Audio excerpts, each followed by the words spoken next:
Hello pharma family, कैसे हैं आप सब। आई होप आप सब अच्छे होंगे।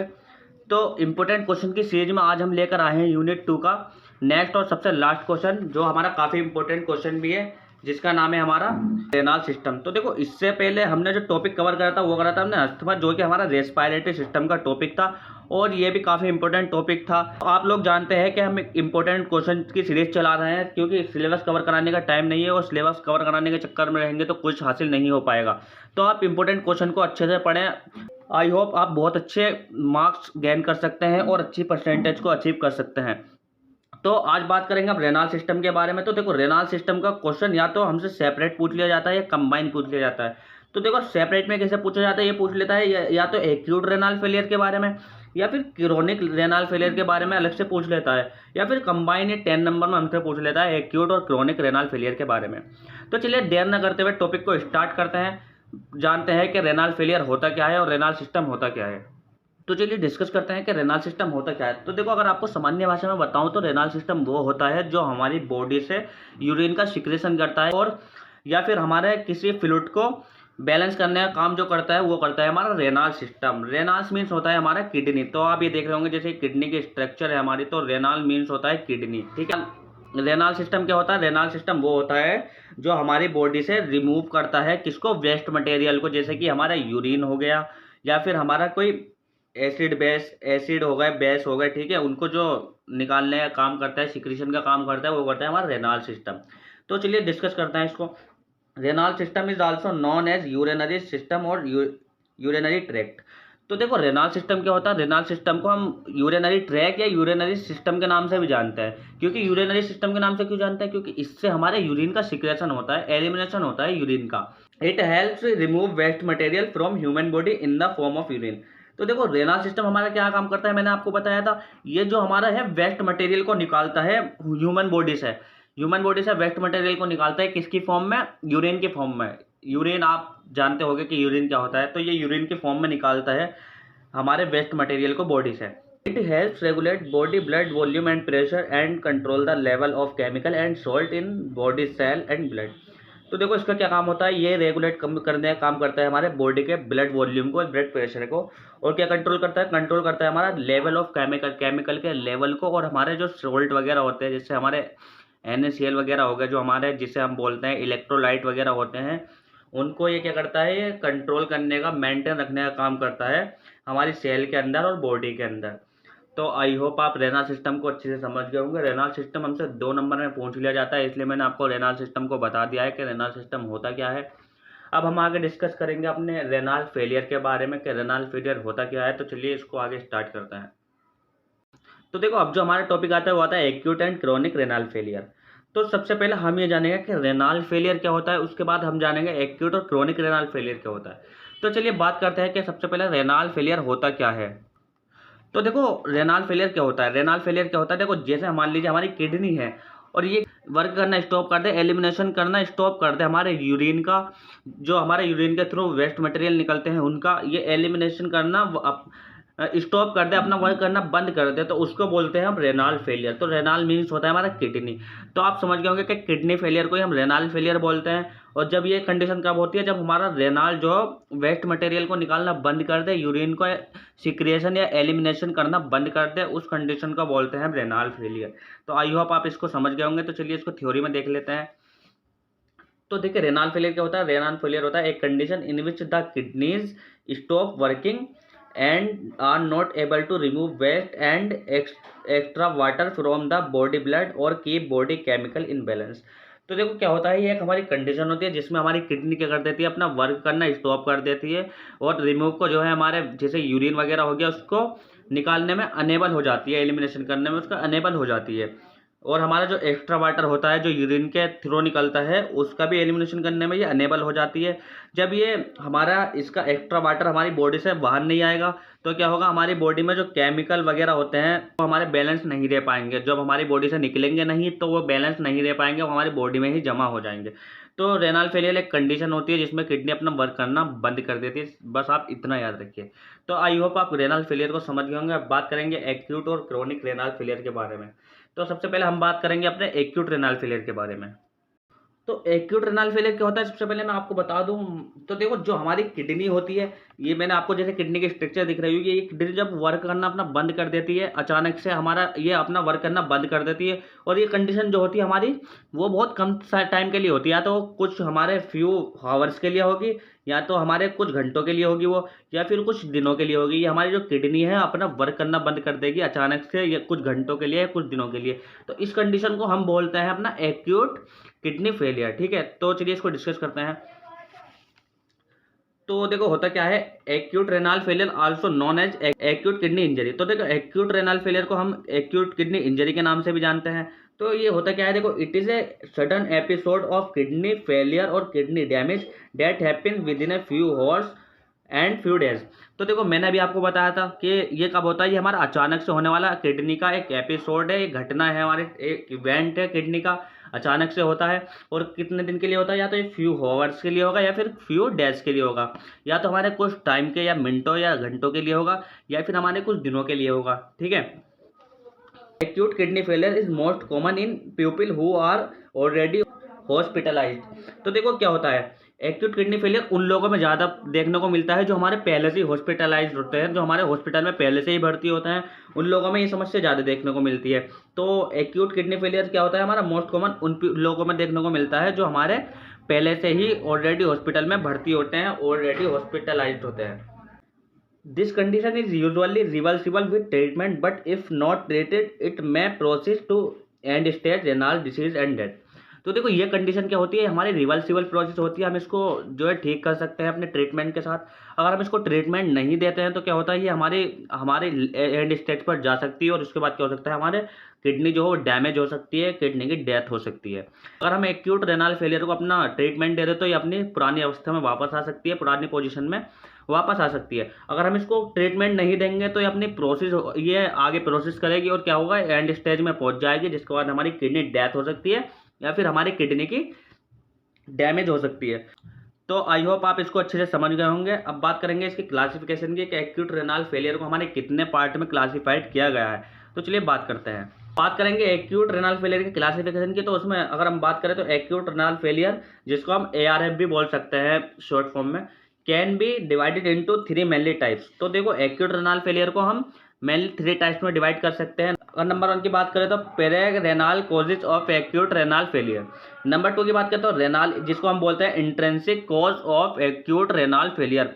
और नेक्स्ट की बात करें तो post renal cause of acute renal failure. तो ये हमारे मेनली 3 कैटेगरी में डिवाइड किया गया है, जो इस प्रकार से हैं। अब हम आगे इसके बात करेंगे थोड़े थोड़े इनके बारे में कि इसमें होता क्या है। अब बात करेंगे नंबर 1 कैटेगरी की, तो वह है हमारा prerenal causes of acute renal failure. तो देखो, ये क्या होता है, it is occur when the blood supply of kidney is the reduce. तो ये तब होता है जब हमारे किडनी में ब्लड की सप्लाई रिड्यूस हो जाए, कम हो जाए। तो क्या कॉज होता है हमारा prerenal causes of acute renal failure. It is most common type of acute renal failure occurring almost 60 to 70% of all ARF cases. तो देखो क्या होता है, ये हमारा मोस्ट इम्पोर्टेंट कॉजेज है हमारे एक्यूट रेनल फेलियर का। ये लगभग 60 से 70% लोगों में पाया जाता है। जो हमारे एक्यूट रेनल फेलियर के केसेस होते हैं, उनमें से 60 से 70% पीपल जो होते हैं वो हमारे क्या होते हैं, पेरेरेनल फेलियर से पीड़ित होते हैं। तो अब आगे बात करते हैं। It may caused by several reason such as. तो देखो, ये हमारे किन किन रीजन से हमारा कॉल्ड हो सकता है, उनको देखते हैं। जैसे reduce blood pressure, reduce blood pressure से ये कॉज हो सकता है। Heart disease include heart attack और हार्ट फेलियर। जो हमारी हार्ट डिसीज होती है, जैसे हमारी हार्ट अटैक हो गई या फिर हार्ट फेलियर हो गया, उससे भी ये कॉज हो सकता है। नेक्स्ट हमारा इन्फेक्शन, अगर हमारे बॉडी में कोई इन्फेक्शन हो जाता है तो उससे भी ये कॉज हो सकता है। नंबर नेक्स्ट हमारा सीवर डायरिया, मतलब हमारा जो ज़्यादा मतलब हमारा क्रॉनिक कंडीशन में, या फिर तीव्र बोल सकते हैं उसको हिंदी में, जो हमारा तीव्र डायरिया हो जाता है, मतलब ज़्यादा लंबी कंडीशन में, उसको भी क्या होता है, हमारा पेरेरेनल फेलियर हो सकता है। फिर नेक्स्ट हमारा लीवर फेलियर, अगर हमारे लीवर से फेलियर हो जाता है, लीवर वर्क करना बंद कर देता है, तो ये कंडीशन हो जाती है हमारी prerenal causes of acute renal failure की। तो आई होप आप इस कैटेगरी को समझ गए होंगे। बात करते हैं इसके नेक्स्ट कैटेगरी की। बात करते हैं नंबर 2 कैटेगरी की, जो है हमारा renal intrinsic cause of acute renal failure. तो देखो, ये क्या होता है, this is a condition that cause direct injury और डैमेज टू द किडनी। तो देखो ये क्या होता है, ये होता है मतलब जैसे हमारी किडनी है और ये अचानक से किसी कारण से हमारी डैमेज हो जाए, तो उस कंडीशन को हम बोलते हैं अपनी ये renal intrinsic cause of acute renal failure. तो मतलब इंट्रेंसिक मतलब अंदर, हमारे किडनी अचानक से अंदर से डैमेज हो जाए, तो उस कंडीशन को बोलते हैं हम renal intrinsic cause of acute renal failure. तो देखो ये क्या होता है, इसमें क्या होता है, this is a condition that cause direct injury और डैमेज टू द किडनी। ये एक कंडीशन है जिसमें क्या होता है, हमारी किडनी की इंजरी से या फिर डायरेक्ट डैमेज से हमारी किडनी वर्क करना बंद कर देती है। It may cause several reason such as, ये मतलब हमारे बहुत सारे रीजन से कॉज हो सकती है, जैसे हमारा एल्कोहल के यूज से, heavy metal, poisoning, infection etcetera. तो हम जैसे पॉइजनिंग जहर वगैरह ले लेते हैं या फिर इन्फेक्शन से भी हमारी ये कंडीशन कॉज हो सकती है। तो अब बात करते हैं इसकी नेक्स्ट कैटेगरी की। देखो post renal causes of acute renal failure, ये हमारी जो लास्ट कैटेगरी है हमारे एक्यूट रेनाल फेलियर की, तो अब इसकी बात कर लेते हैं। It is caused by clinical condition that cause obstruction to urine flow. अब क्या होता है, ये कॉज होता है ये हमारी क्लिनिकल कंडीशन होती है जो कॉज होती है हमारी ऑब्स्ट्रक्शन से, हमारे यूरिन के फ्लो के ऑब्स्ट्रक्शन से हमारी ये कॉज हो जाती है। तो क्या होता है, any problem that stop the elimination of urine may cause the type of acute renal failure. तो देखो क्या होता है, ये हमारी कोई भी प्रॉब्लम जो हमारे यूरिन को रोक देती है, यूरिन के एलिमिनेशन को रोक देती है, वो हमारे पोस्ट रेनाल फेलियर को कॉज कर सकती है। तो जो मान लीजिए किसी भी कारण से हमारा यूरिन जो है उसका एलिमिनेशन बंद हो गया, तो उसके कारण से हमारा post renal cause of acute renal failure वाली कंडीशन हो सकती है। अब बात करते हैं इसके सिम्टम्स की, इसके सिम्टम्स क्या हो सकते हैं। तो देखो एक्यूट रेनाल फेलियर के अगर हम सिम्टम्स की बात करें तो नंबर 1 है हमारा डिक्रीज यूरिन आउटपुट, हमारे यूरिन का जो सिक्रेशन है वो हमारा डिक्रीज हो जाए। नंबर नेक्स्ट हमारा causing swelling in your legs, हमारी टांगों में जो है सूजन आ जाए। या फिर नेक्स्ट हमारा शॉर्टनेस ऑफ ब्रीथ, जो हमारी मतलब सांस लेने में दिक्कत आ जाए। नोजिया, नोजिया मतलब जी मिचला जाए। या फिर वीकनेस, कमजोरी, इरेगुलर हार्ट बीट, ये हमारा जो है वो है heart beat, irregular heart beat वाली कंडीशन हो जाए। तो ये सभी सिम्टम्स हैं हमारे एक्यूट रेनाल फेलियर के।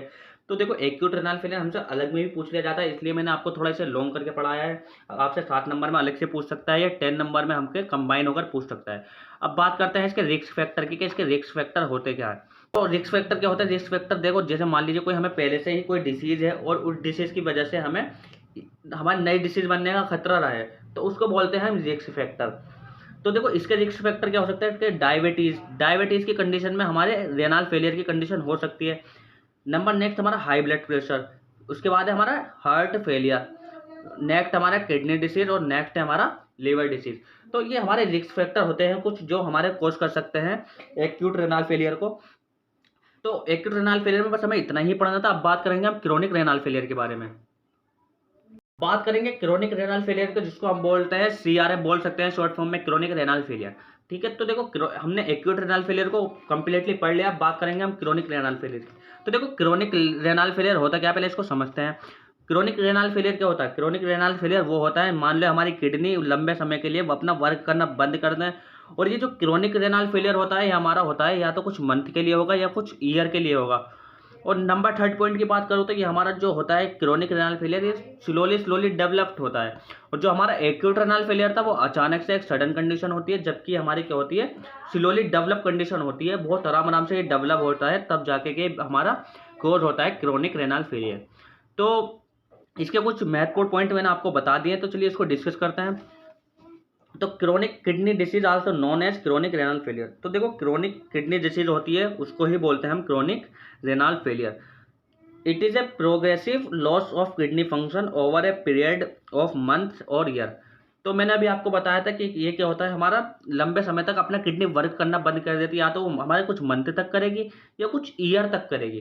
तो ये हमारा क्या होता है, हमारा progressive loss of kidney function, हमारे प्रोग्रेसिव लॉस होता है हमारे किडनी फंक्शन का। ठीक है, और कब तक के लिए होता है, या तो हमारे मंथ के लिए होता है या फिर हमारे कुछ ईयर्स के लिए होता है। ठीक है, chronic renal disease is slowly develop. तो देखो एक्यूट जो होती है हमारी वो हमारी अचानक से डेवलप होती है, और जो क्रोनिक है वो हमारी स्लोली डेवलप होती है। और क्या होता है, it is A irreversible process, ये हमारी जो एक इरिवर्सिबल प्रोसेस है, अगर इससे हमारी किडनी को डैमेज हो गई तो हम उसको उसकी पुरानी कंडीशन में वापस ट्रीटमेंट के द्वारा भी नहीं ला सकते। जबकि हमारी एक्यूट जो रेनाल फेलियर था उसमें हम ट्रीटमेंट देकर अपनी किडनी को पुरानी अवस्था में ला सकते थे, पर इससे नहीं, ये इससे हमारी किडनी की डायरेक्ट डेथ हो जाती है, किडनी हमारी डायरेक्ट डैमेज हो जाती है। इसको हम ट्रीटमेंट देकर भी इसकी पुरानी कंडीशन में वापस नहीं ला सकते। अब बात कर लेते हैं इसके कॉजेज़ की, कि इसके कॉजेज़ क्या क्या हो सकते हैं। इसके कॉजेज़ की बात करें तो नंबर 1 हमारा डायबिटीज़, नंबर 2 हमारा हाइपरटेंशन, नंबर 3 हमारा किडनी स्टोन और नंबर 4 क्रोनिक इन्फेक्शन। तो ये हमारे कुछ मेनली कॉजेज़ थे हमारे क्रोनिक रेनाल फेलियर के। तो डायबिटीज़ आप सभी लोग जानते हैं इन चीज़ों को। तो किडनी स्टोन मतलब जो आपके गुर्दे वगैरह में पथरी वगैरह हो जाती है, ये कॉज कर सकती है हमारी क्रोनिक रेनाल फेलियर को। तो आई होप आप इसको भी समझ गए होंगे। अब इसके थोड़े सिम्टम्स से देख लेते हैं, क्योंकि हमसे पैथोफिजियोलॉजी में हमें उसको सही से पढ़ना पड़ता है। तो इसके सिम्टम्स भी देख लेते हैं कि सिम्टम्स क्या हो सकते हैं। तो देखो, बात करें इसके सिम्टम्स की, तो नंबर 1 हमारा ड्राई स्किन, नंबर 2 वॉमिटिंग और नंबर 3 हमारा बोन पेन। बोन पेन मतलब हड्डियों में दर्द। और नंबर 3 हमारा मेटेलिक टेस्ट इन माउथ, हमारे मुंह में मेटेलिक टेस्ट फील होना, ठीक है। और आप वॉमिटिंग, उल्टी आना और ड्राई स्किन, हमारे जो स्किन का सूखा पड़ जाना। तो ये हो गया हमारा क्रोनिक रेनाल फेलियर। तो आई होप आप क्रोनिक रेनाल फेलियर को भी अच्छे से समझ गए होंगे। बात कर लेते हैं लास्ट में इसकी पैथोफिजियोलॉजी की, क्योंकि हमसे क्वेश्चन जो पूछा जाता है वो पूरा ही पूछा जाता है कि पैथोफिजियोलॉजी ऑफ एक्यूट या क्रोनिक रेनाल फेलियर। तो अब बात कर लेते हैं नेक्स्ट में हम इसकी लास्ट में पैथोफिजियोलॉजी की बात करते हैं, इसकी पैथोफिजियोलॉजी की, कि ये हमारी कैसे डेवलप होती है, इसकी मैकेनिज्म ऑफ एक्शन क्या है। तो renal failure process occur in following step. तो देखो, हमारी जो रेनाल फेलियर है वो हमारे फॉलोइंग स्टेप में होता है। तो देखो, नंबर 1 की बात करें तो पहले हमारा क्या होगा, नंबर 1 होगा हमारा इन्फ्लामेशन ऑफ किडनी। तो सबसे पहले हमारे किडनी में इन्फ्लामेशन होगा, किडनी में हमारे सूजन आएगी। उसके बाद होगा हमारा डिस्टर्ब रेनाल फंक्शन। तो जो हमारे किडनी के जो फंक्शन है वो क्या हो जाएंगे, डिस्टर्बेंस आ जाएगा उनके अंदर।